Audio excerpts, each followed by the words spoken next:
In 2005, architect Hansel Baumann and a cohort of fiery deaf scholars at Gallaudet created the Deaf Space Project. Its goal was to fundamentally change how buildings and spaces at Gallaudet were designed and created. They made a manifesto about how signing deaf people occupied space and used it to change how hallways, common spaces, elevators, stairs, slopes, paths, classrooms, offices, and even walls were designed and created.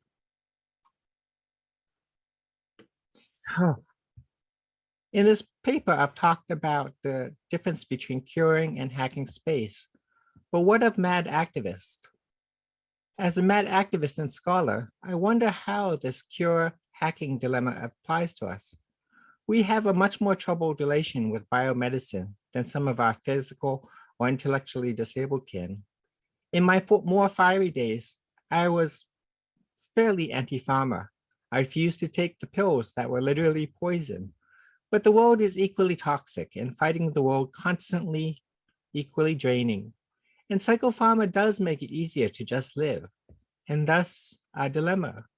We don't have adequate metaphors for what the literal pill means for us. Is it just compliance, conformity, control? Or are they perhaps also the wheelchairs and canes that let us navigate the world around us, make it tolerable for us? How can we mad activists work to rework the built environment and social institutions so that we don't have to constantly take this false cure?